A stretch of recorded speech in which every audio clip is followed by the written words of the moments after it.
णमोकार पढ़ के जाओ। नमो अरिहंताणं नमो सिद्धाणं नमो आयर्याणं नमो वज्रायाणं नमो लोये सवसाहुणं सिद्धे जिणेन्द्रचन्दे आयर्य उवज्झाय साहुगणे वन्द्य सम्मदंसण चरेतलधिं परुवेमो। ये मांगलिक ग्रंथ श्री लब्धिसार जी है। इसके रचयिता आचार्य भगवान श्री नेमिचंद्र सिद्धांत चक्रवर्ती हैं। इसमें 6 अधिकारों में से 6वां अधिकार है चारित्र मोह क्षपणा नाम का। इसके अंतर्गत अनिवृत्तिकरण गुणस्थान में वेद का भी क्षय करके अपगत वेद समय प्रारंभ हुआ था। उसमें कृष्टिकरण के पूर्व अपूर्व स्पर्धक करण या अश्वकर्ण करण ऐसा समय बीता। फिर कृष्टिकरण समय हुआ और 9वें गुणस्थान का ही समय चल रहा है जिसमें अब कृष्टि वेदन समय प्रारंभ हुआ। उन कृष्टि वेदन में जो सारा का सारा संजलन का स्पर्धक गत सत्व है वह कृष्टियों में परिणमित हुआ। अब ये जो कृष्टियाँ हैं बादर कृष्टियाँ, एक एक कषाय की 4 कृष्टियाँ ऐसा करके 12 संग्रह कृष्टियाँ हैं। उनमें से पहली जो क्रोध की संग्रह कृष्टि है उसका उदय प्रारंभ हुआ और वो कृष्टियाँ भी प्रति समय घटते अनुभाग से उदय में आती है। ऊपर की जो तीव्र अनुभाग वाली कृष्टियाँ हैं उसका असंख्यात्वा भाग घटता जाता है और नीचे की जो अल्प शक्ति वाली कृष्टियाँ हैं उनका उदय होता जाता है। ऐसा अपन ने देखा था कि हर समय उदय में आने वाली कृष्टियों की संख्या यद्यपि बढ़ती जा रही है तथापि जो अनुभाग है वो उसका अनंत गुणाहीन होता जा रहा है। इसी प्रकार से जो बंध है वह यहाँ पर कृष्टि रूप बंध भी पाया जा रहा है। संसार में जैसे कभी अपूर्व स्पर्धकों का बंध नहीं होता था परंतु 9वें गुणस्थान में हुआ, उसी प्रकार से यहाँ पर भी जो पूर्व में संसार में कभी भी कृष्टि रूप बंध प्राप्त नहीं होता था परिणामों के निमित्त से अब उस मोह का कृष्टि रूप अनुभाग बंध हो पाता है। स्पर्धकों का बंध बंद हो गया, स्पर्धकों का सत्व भी समाप्त हो गया, मात्र अब बचा है कृष्टि रूप। किस कषाय की बात कर रहे हैं? क्रोध मान माया लोभ जो संजुलन की शेष रह गई है 21 कषायों का तो नाश हुआ और 4 कषायों में इस प्रकार का सत्व पाया जा रहा है। अब इसके पश्चात में ये अपन ने जो स्थिति देखी थी इसी को बताने के लिए 2 गाथाएँ हैं, वो पढ़ के अपन फिर संक्रमण की चर्चा प्रारंभ करेंगे। पेज नंबर है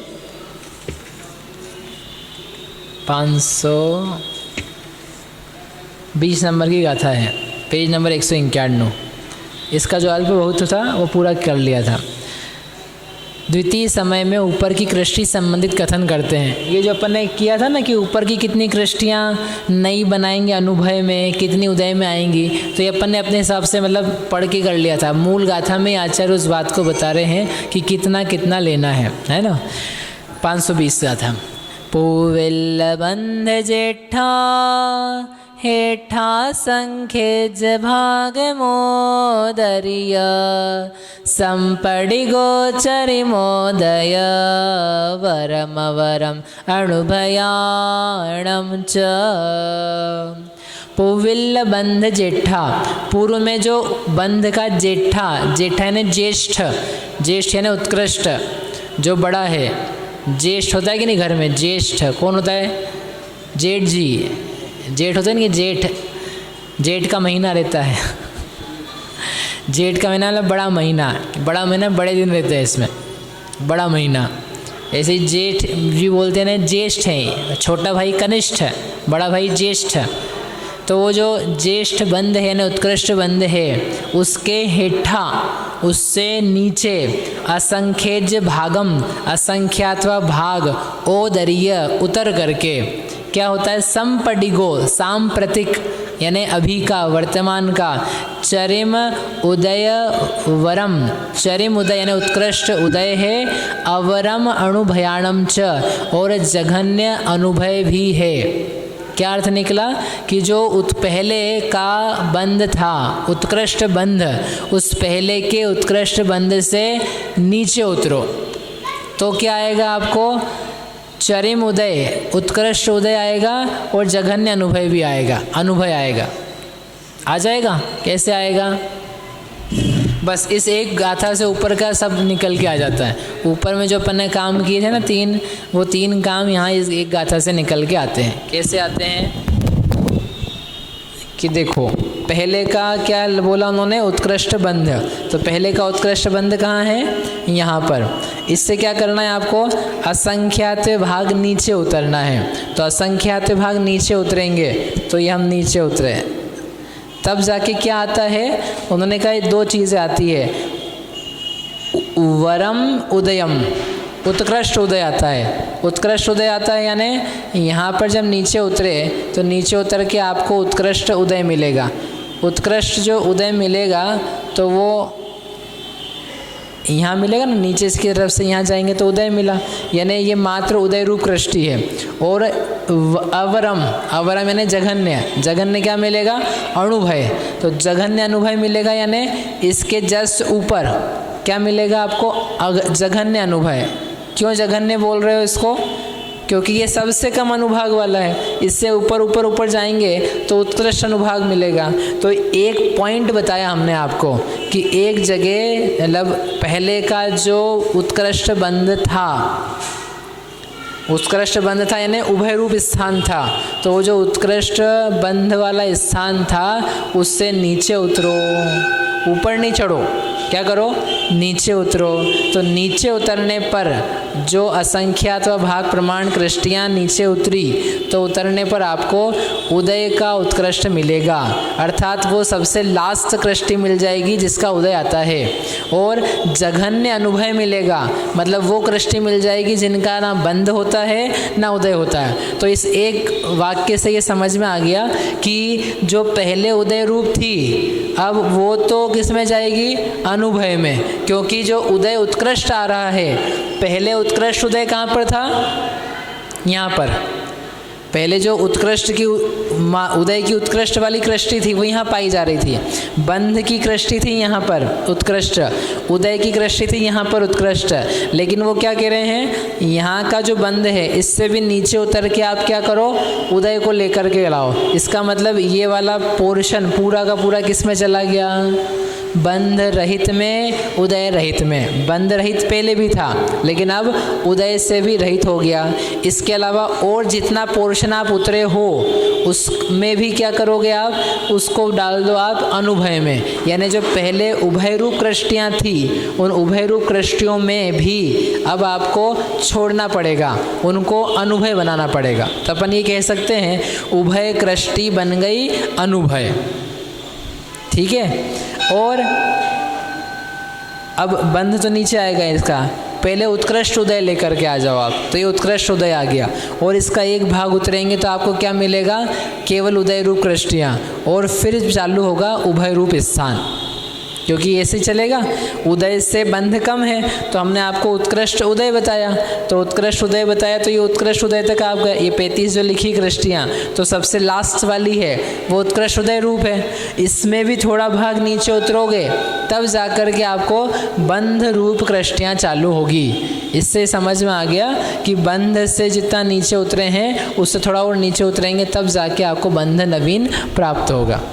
ठीक है। तो इस चीज़ को अपन कर चुके हैं पहले। ये तो बस यहाँ जो गाथाएं हैं उन गाथाओं से ही हमने किया था, उसको सिद्ध कर रहे हैं। ठीक है। इस प्रकार से ये पूर्व में जो बंध की उत्कृष्ट कृष्टि है उसके नीचे असंख्यात भाग प्रमाण उतरेंगे तो वर्तमान समय में अंतिम उदय रूप कृष्टि आएगी और उसके ऊपर अनुदय की जघन्य है। अनुदय की जघन्य रही ये और अनुदय की उत्कृष्ट रही ये, उदय की उत्कृष्ट रही ये और उदय की अनुत्कृष्ट रही ये, केवल उदय की जघन्य। और फिर उभय कृष्टियों की उत्कृष्ट रहेगी ये और उभय कृष्टियों की जघन्य रहेगी ये यहाँ पर आकर के। ठीक है, ये ऊपर की चर्चा हो गई। अब ऊपर के बाद में नीचे की बात बताते हैं, नीचे की कृष्टि संबंधी बात, गाथा नंबर 521 है।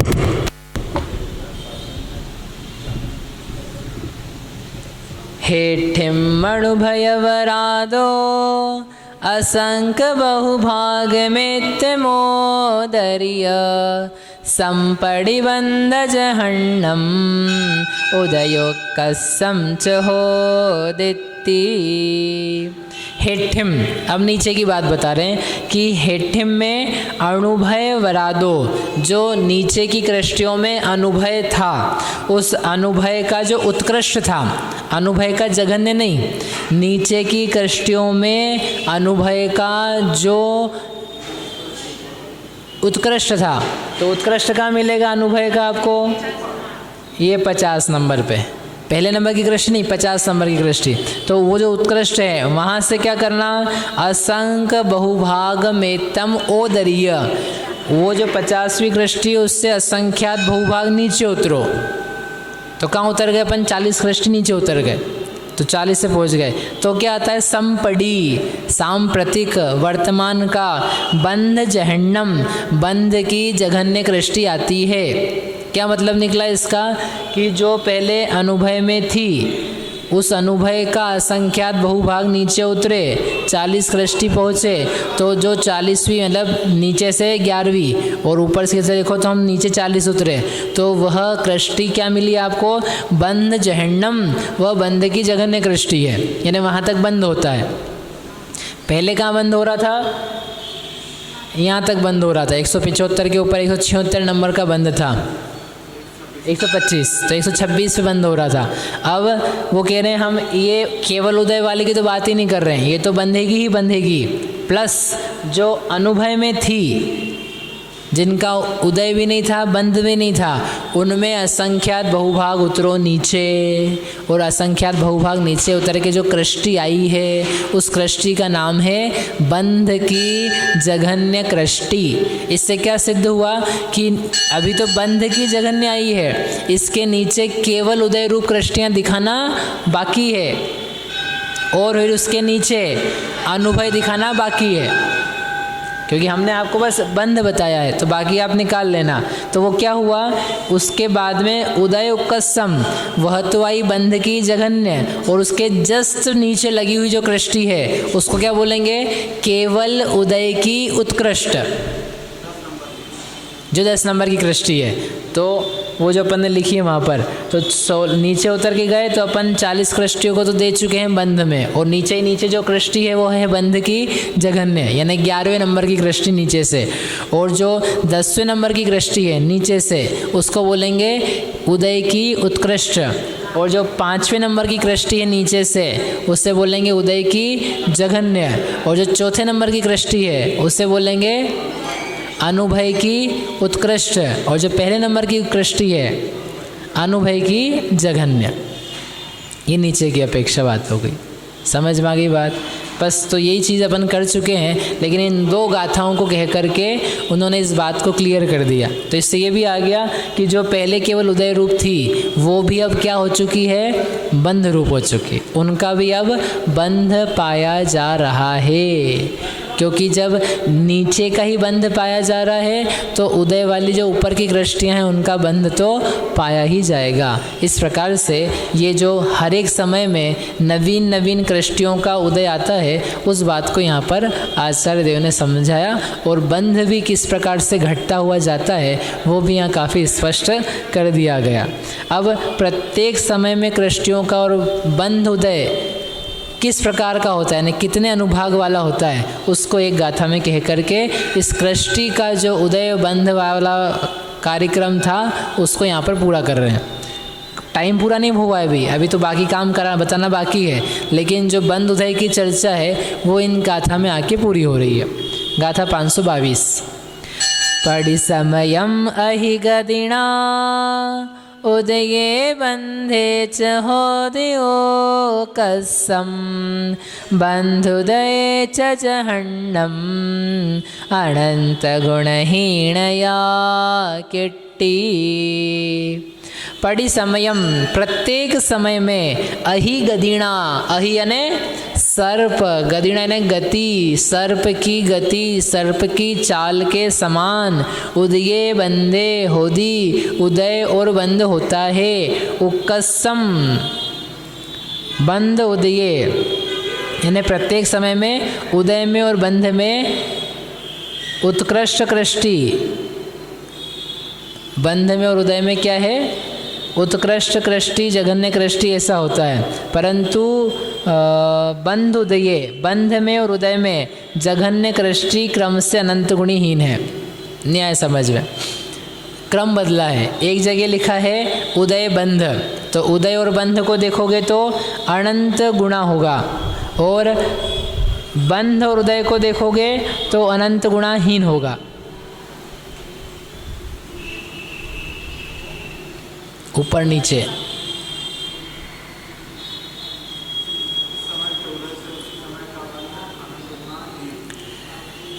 देखो, पढ़ो बीच का। सर्व कृष्टियों की अनंत बहुभाग जो बीच वाली कृष्टियाँ हैं वो तो कैसी हैं? बंध रूप हैं, और उनका उदय भी है, ठीक है ना। उससे उदय रूप कृष्टियाँ विशेष अधिक हैं। उदय रूप कृष्टियाँ क्योंकि उसमें बंध में जिनका है उनका उदय तो है, ऊपर नीचे की उदय उदय वाली और जोड़ोगे तो कुछ अधिक है। सर्व कृष्टियों की मध्यवर्ती अनंत कृष्टियाँ उदय रूप है, और उदय कृष्टियों की मध्यवर्ती कृष्टियाँ बंध रूप है, ठीक है। उनमें से सबसे हीन अनुभाग वाली प्रथम कृष्टि को जघन्य कृष्टि कहते हैं, और अंतिम कृष्टि को उत्कृष्ट कृष्टि कहते हैं। नीचे वाली जघन्य, ऊपर वाली उत्कृष्ट। कृष्टि वेदक के प्रथम समय में उदय संबंधी ऊपर की उत्कृष्ट कृष्टि सबसे अधिक अनुभाग वाली है, बराबर। सबसे अधिक अनुभाग वाली उदय रूप कृष्टि पाई जा रही है। उससे उसी समय में जो बंध वाली कृष्टि है वह अनंत गुणाहीन है। क्यों अनंत गुणाहीन है? एक कृष्टि से भी नीचे की दूसरी कृष्टि देखेंगे तो अनंत गुणाहीन होती है, दूसरी और कृष्टि नीचे उतरेंगे तो अनंत गुणाहीन होती है। तो अपन तो कितनी कृष्टियाँ नीचे उतर चुके हैं? अनंत कृष्टियाँ। असंख्यात्व भाग कृष्टियाँ कम करी है, लेकिन संख्या की अपेक्षा कितनी है? अनंत। तो वर्तमान के उदय से, वर्तमान का उत्कृष्ट उदय से वर्तमान का ही उत्कृष्ट बंध अनंत गुणाहीन है, ठीक है। फिर आगे, उससे द्वितीय समय की उदय की उत्कृष्ट कृष्टि अनंत गुणाहीन अनुभाग से युक्त है। पहले समय के उदय से पहले समय का बंध अनंत गुणाहीन है, उससे अगले समय का उदय अनंत गुणाहीन है, उससे अगले समय का उदय अनंत गुणाहीन है। नीचे उतर गए ना? नहीं उतरे, नहीं आया समझ। देखो उतरा देते इनको। ये रहा, कहाँ रहे आप? ये कृष्टि है। ये कृष्टि कौन सी है? उदय रूप। तो इसका सबसे अधिक अनुभाग है पहले समय में, इसकी अपेक्षा से ये 1 नंबर डालते हैं इसमें ना। फिर उत्कृष्ट बंध, उत्कृष्ट बंध कहाँ पर है? यहाँ पर। तो इसका जो अनुभाग होगा वो कैसा होगा? इससे अनंत गुणाहीन होगा। फिर इस अनुभाग की अपेक्षा से अगले समय का उत्कृष्ट उदय कहाँ पर है? 275 माइनस हो गए, वहाँ पर है कि उसके और नीचे है? और नीचे है। कितना नीचे है? 295 पे है। पहले 275 पे हमने यहाँ छोड़ा बंध को, है ना। अब आप क्या 20 और नीचे उतरे, तो उत्कृष्ट उदय कहाँ पाया जा रहा है? यहाँ पाया जा रहा है। तो ये 3 नंबर। तो ये पहले के बंध से भी क्या हो गया है? अनंत गुणाहीन हो गया है। और उससे उसी समय का जो बंध है वो और भी नीचे है, क्योंकि ये 35 कृष्टियाँ क्या हैं? उदय वाली है। तो बंध वाली कहाँ है? ये बंध यहाँ से यहाँ तक का है, ये बंध है। तो उत्कृष्ट बंध यहाँ पर है। तो 3 नंबर से 4 नंबर कितना हो जाएगा? अनंत गुणाहीन हो जाएगा। तो क्या बोला उन्होंने कि उदय से बंध अनंत गुणा है हीन, बंध से उदय अनंत गुणाहीन है, उदय से बंध अनंत गुणाहीन है। यानी उदय बंध उदय बंध उदय बंध उदय बंध उदय बंध अनंत गुणा हीन होते जा रहे हैं। ठीक है, तो ये चीज़ यहाँ पर समझाई। द्वितीय समय की अनंत गुणाहीन है। इस प्रकार सर्प जैसे इधर उधर गमन करता है, यूं यूं करता हुआ, ऐसे ये भी क्या कर रहे हैं, यहाँ से यहाँ, फिर यहाँ, फिर यहाँ, फिर यहाँ, फिर यहाँ, ऐसे ऐसे इनका गमन पाया जा रहा है। आगे दूसरा पैराग्राफ। कृष्टि वेदक के प्रथम समय में बंध की जघन्य कृष्टि अधिक अनुभाग युक्त है। अब नीचे की बात कर रही है, ऊपर की बात कर ली, समझ में आ गया ऊपर का। तो ऊपर अपन ने किस क्रम में लिखा है, उदय बंध। ऊपर के नंबर्स में हमने क्या बोला है, उदय बंध, उदय बंध, उदय बंध, उदय बंध। ठीक है, अब वर्ड्स चेंज करेंगे हम, बंद उदय, बंद उदय, बंद उदय, बंद उदय। उदय बंद नहीं था, हाँ उदय उत्कृष्ट। ऊपर की तरफ देख रहे हैं तो उदय बंद, उदय बंद, उदय बंद की बात कर रहे हैं। अब हम नीचे उतर रहे हैं तो वर्ड्स हम चेंज करेंगे। हम वर्ड्स क्या चेंज करेंगे, बंद उदय। अब क्या कहना है, जो जघन्य बंद है, अरे भैया जघन्य बंद है, तो वह जघन्य बंध कैसा है, ज़्यादा है, उससे जघन्य उदय अनंत गुणाहीन है। बराबर। जघन्य बंध कहाँ पर है बताओ, 126 नंबर पे, ठीक है ना। तो उसको अपन यहाँ पर नंबर देते हैं ए, क्योंकि 1 2 3 4 ऊपर लिखा है तो ये लिखा ए। तो ये है जघन्य बंध। जघन्य उदय कहाँ पर है, नीचे। कौन से नंबर पे, 51 नंबर पे, ठीक है। उसका नंबर दिया बी। अनुभाग अभी भी वही है, ऊपर से नीचे कम वाला है। तो क्या बोलेंगे हम, जघन्य बंध से जघन्य उदय अनंत गुणाहीन है। तो अब क्या बोलना पड़ा, बंध उदय। आ गया ना। अब बोलना पड़ा हमको बंध उदय। अब आगे के लिए समय की बात कर रहे हैं कि जो ये बी है, इससे यानी जघन्य उदय से अगले समय का जघन्य बंध कहाँ पर है, वो कौन से नंबर पर है, 11वें नंबर पे। 11वें नंबर की कृष्टि है ना। ये कौन से नंबर की कृष्टि थी, 51वें नंबर की। 51 तक हम आ गए।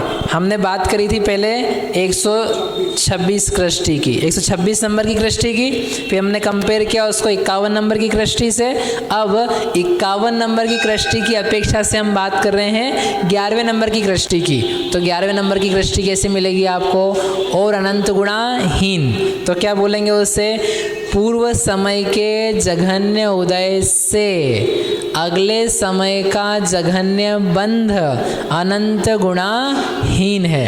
फिर अगले समय का जघन्य उदय कहाँ पर मिलेगा आपको, कौन से नंबर पे मिल रहा है, 5 नंबर पे, क्योंकि 4 कृष्टियाँ तो नीचे अनुभव में गई है, तो 5 नंबर पे। तो 11 से 5 नंबर कितना हो गया है, और अनंत गुणाहीन। तो क्या बोलेंगे, वर्तमान समय के जघन्य बंध से जघन्य उदय अनंत गुणाहीन है। फिर ऐसे ही अगले समय क्या बोलेंगे, इस समय के द्वितीय समय के जघन्य उदय से अगले समय का जघन्य बंध अनंत गुणाहीन है।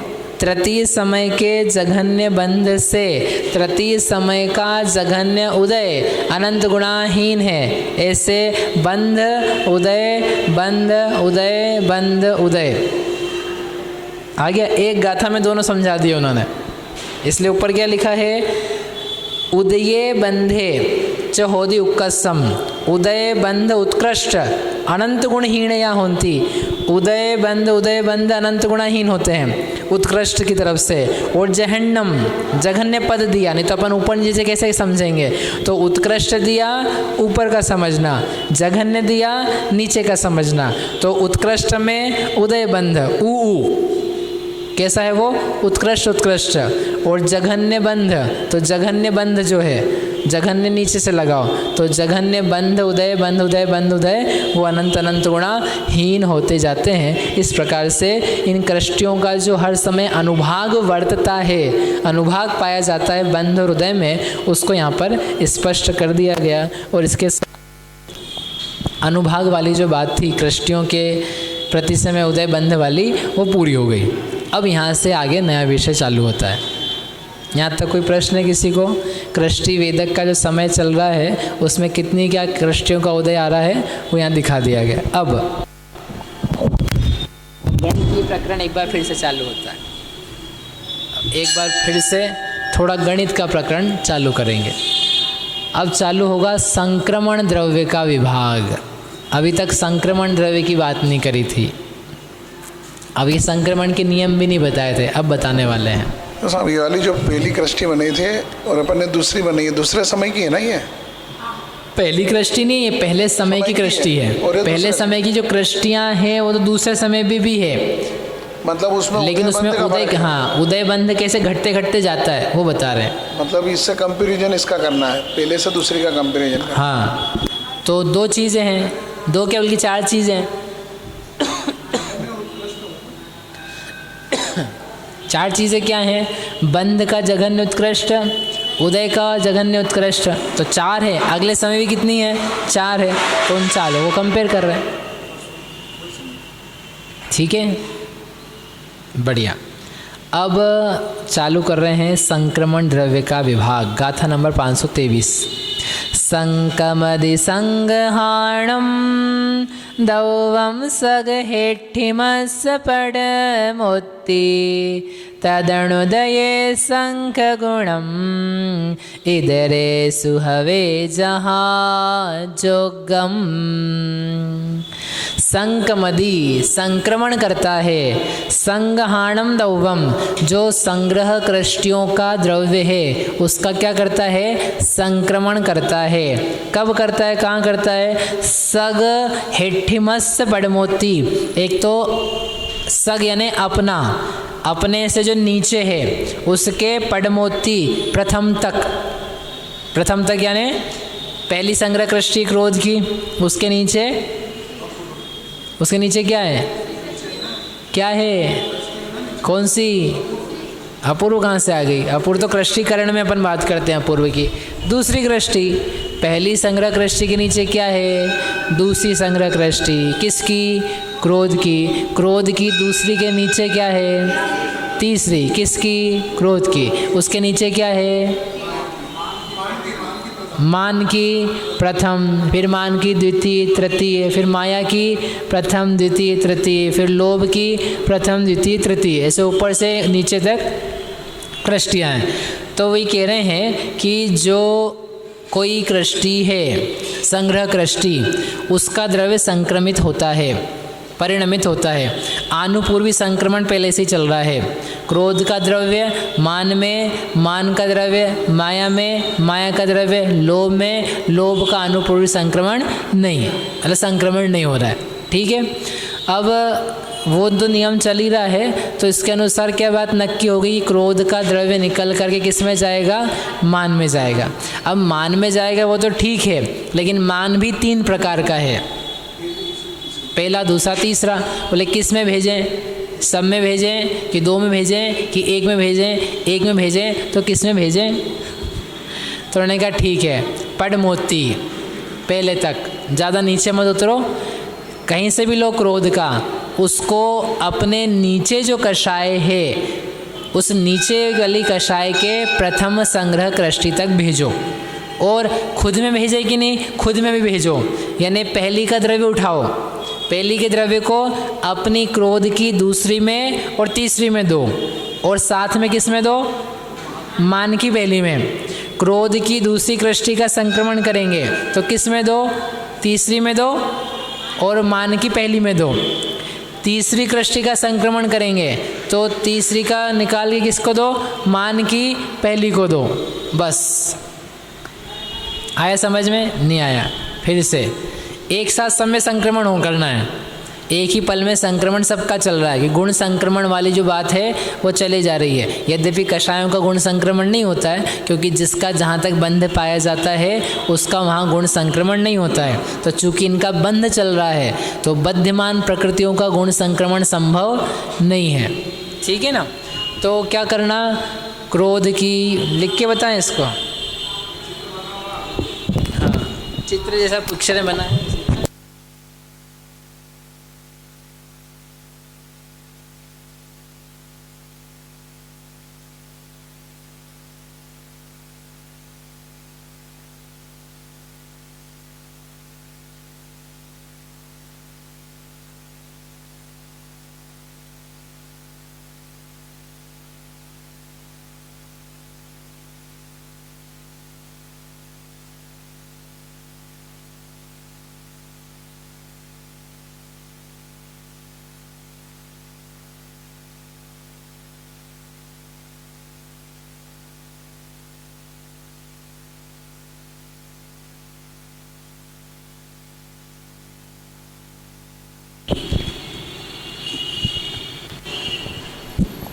ऐसे बना लेते हैं अपन, है ना, बॉक्सेस के रूप में बना लेते हैं। आप समझ लेना कि ये चयहीन क्रम से द्रव्य दिया है और जो अनुभाग भी है वो घटता बढ़ता हुआ है, लोभ से लेके कहाँ तक का। तो ये 1 2 3 बन नहीं पाएंगे इतने, बनाएंगे तो और नीचे बनाते हैं 3 4 5 6 7 8 9 10 11 और ये 12। तो ये क्या है, लोभ 1 नहीं 3, लोभ 2, लोभ 1, माया 1 3, माया 2, माया 1, मान 3, मान 2, मान 1, क्रोध 3, क्रोध 2, क्रोध 1। अब यद्यपि क्रोध सबसे बड़ा है फिर भी अपन ने उसको जगह कम थी तो कम दी, आप समझ लेना। अब क्या कहना है उनका कि सब में संक्रमण होता है, वो सबका अपने को बंटवारा करना बराबर से। तो क्या करेंगे, क्रोध का संक्रमण कहाँ तक होगा, जो कोई भी कषाय है, नियम सीधा सच्चा ये है, कोई भी कषाय है उसका संक्रमण अपने जो नीचे है उसकी पहली तक, पड़मोत्थी तीन तक, उसकी पहली तक करना है। तो इसका द्रव्य उठाओ, तो इसके द्रव्य में ये पहली के ऊपर है, इसमें जाने दो। इसका द्रव्य उठाओ, इसमें जाने दो। इसका द्रव्य उठाओ, मान की पहली में जाने दो। अब ये पहली हो गई कृष्टि, अब इसके नीचे नहीं जा पाएगा, प्रथम तक जाने दो। तो यहाँ 1 में से लिया और 3 जगह बांटा।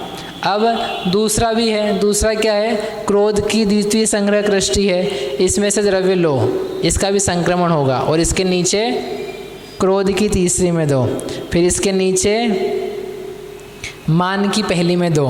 अब मान की पहली है जो इस क्रोध की कषाय की नीचे वाली कषाय है, वो पहली तक ही देना है, बात पूरी हो गई, बात खत्म।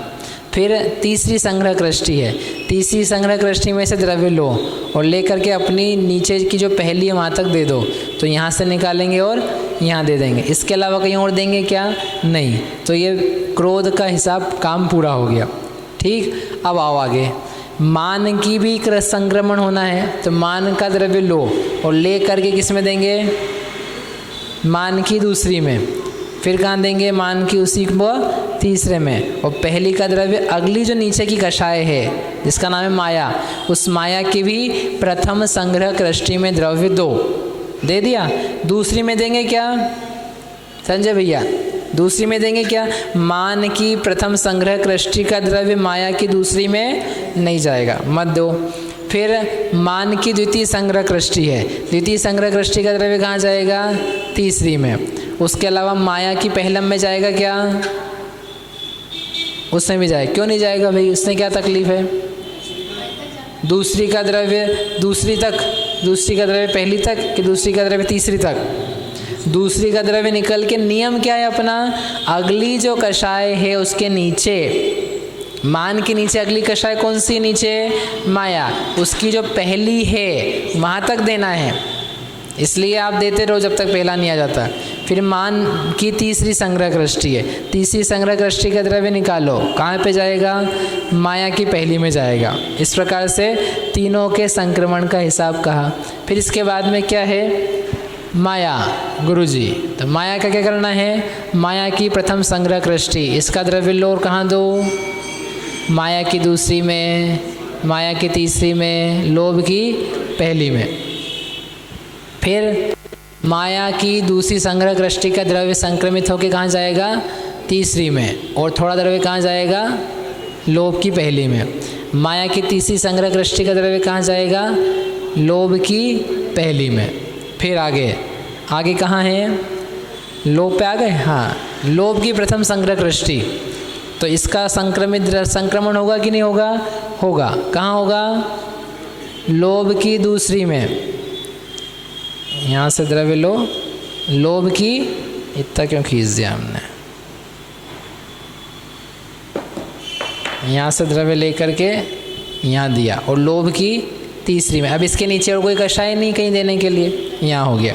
लोभ की दूसरी संग्रह कृष्टि का संक्रमण होगा तीसरी में, और तीसरी का संक्रमण किसी में भी नहीं होगा। जो अपन कहते हैं ना लोभ का संक्रमण नहीं होता है, तो यहाँ पर आकर के ये हो गया कि लोभ की तृतीय संग्रह कृष्टि है, सबसे कम अनुभाग वाली है जो, उसका संक्रमण अब अन्य किसी में नहीं होता है। इस प्रकार से ये संक्रमण का नियम है।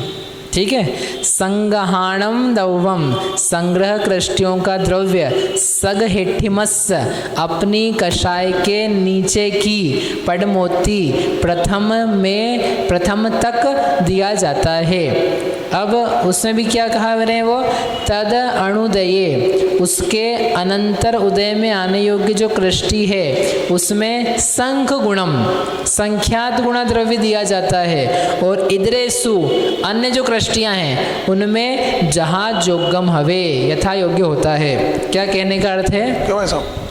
कि क्रोध की पहली संग्रह कृष्टि है, इसका उदय आ रहा है, क्या उदय आ रहा है, बढ़िया, तो इसका संक्रमण कर रहे हैं। इसके बाद किसका उदय आएगा? दूसरी में का आएगा?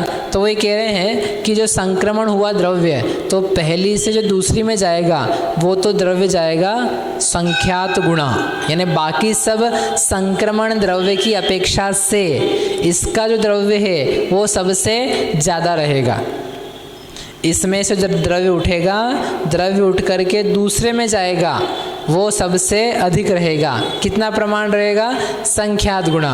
और बाकी जो पहली से तीसरी में, पहली में, मान की पहली में जा रहा है, वो यथा योग्य रहेगा। मतलब वो जनरली जैसा अपन अपकर्षण भागहार, संक्रमण भागहार का भाग लगा करके एक भाग द्रव्य लेकर के संक्रमण करते हैं, वैसा रहेगा। परंतु पहली से जो अनंतर उदय में आने वाली कषाय है, कृष्टि है, उसमें संक्रमण का द्रव्य बहुत ज़्यादा रहेगा। तैयारी करवा रहे हैं उसको, क्या करा रहे हैं? तैयारी। ये हमेशा ही चलेगा ऐसा नियम। क्यों?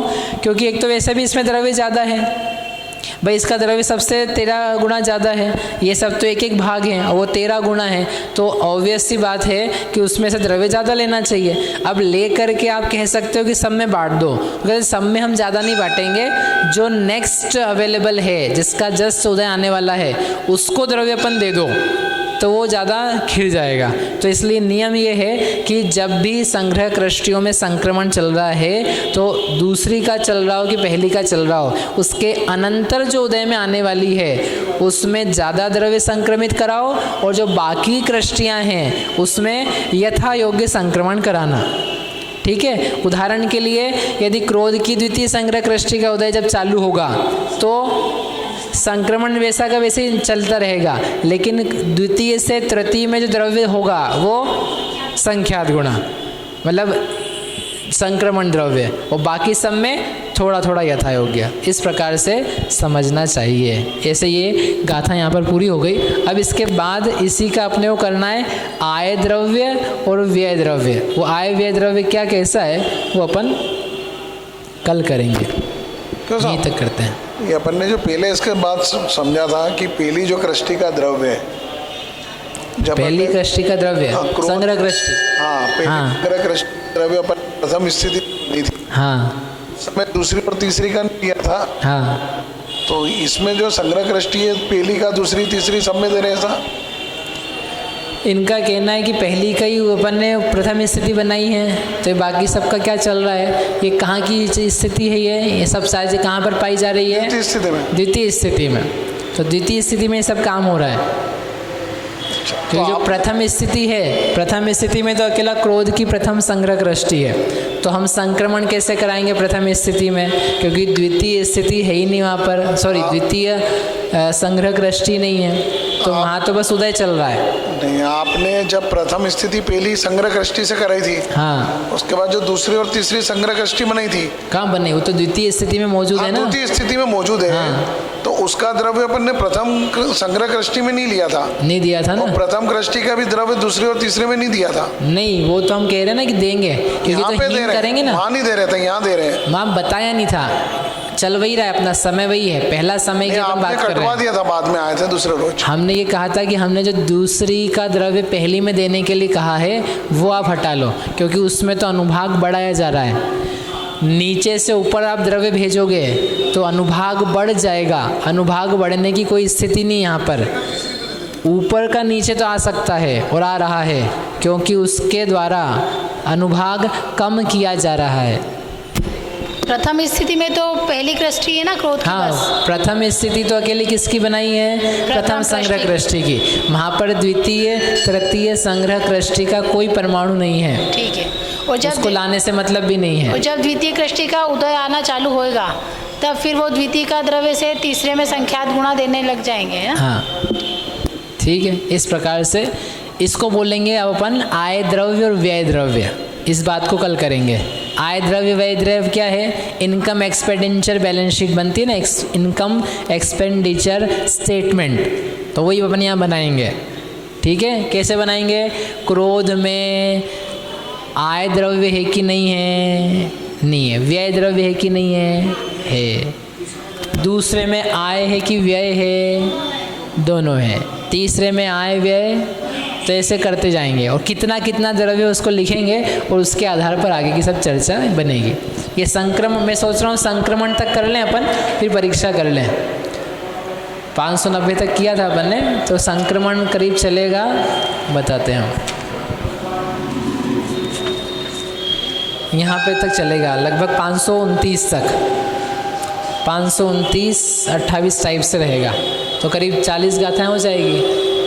ठीक है, हाँ तो बोलो, सब कुछ देखने। ओ संजय भैया हैं क्या? वो पूछ रहे क्या हुआ? ठीक है, कोई प्रश्न है? बोलो भाई, प्रश्न क्या है? जो क्रोध की प्रथम कृष्टि का जो द्रव्य है वह पहली स्थिति में से दूसरी स्थिति में दिया जाएगा। द्वितीय स्थिति में से पहली स्थिति में दिया है ना, वो तो ले लिया, पहली से दूसरी में कैसे देंगे? नहीं, पर पहले अभी जो वापस हम संक्रमण करके दे रहे हैं वो संक्रमण में तो यहाँ ऊपर द्वितीय स्थिति में जो द्रव्य है, जो पहली स्थिति का तो उदय में ला करके भोग ही रहे हैं, वो तो उदय में आगे निकलेगा। अच्छा, ये द्वितीय का द्वितीय में ही चल रहा है। द्वितीय का चेंज करते जा रहे हैं। हर समय अपने को निम्न पे जाना है, घटाते जाना है, अनुभाग घटाओ।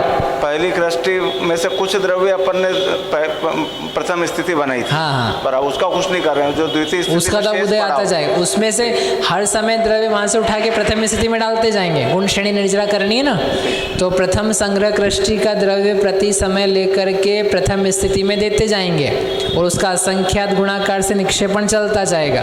केवल पहले समय में नहीं किया है, तो एक तो वो काम चल रहा है, ठीक है, और एक ये संक्रमण का काम चल रहा है, और एक वो जो अपन ने उदय रूप कृष्टियाँ कैसे घटती जाती है, बंध रूप बढ़ती घटती जाती है, वो भी किया। वो सब द्वितीय स्थिति में। उदय दिखेगा आपको प्रथम स्थिति में और बंध दिखेगा द्वितीय स्थिति में। जो अभी 2 डायग्राम चल रहे थे ना अपने ये वाले, हमने तब भी कहा था पहले कि इसमें जो बंध है वह बंध द्वितीय स्थिति में स्थित कृष्टियों में हो रहा है, और जो उदय है वह प्रथम स्थिति में स्थित कृष्टियों का हो रहा है। और संक्रमण जो यहाँ बताया जा रहा है ये द्वितीय स्थिति में स्थित द्रव्य का हो रहा है। इसके आगे एक चीज़ और आएगी, घात कृष्टि, वो घाती जाएगी, तो वो भी द्वितीय स्थिति में स्थित कृष्टियों का घात किया जाएगा। समझ में आया? बहुत कुछ काम हो रहे हैं।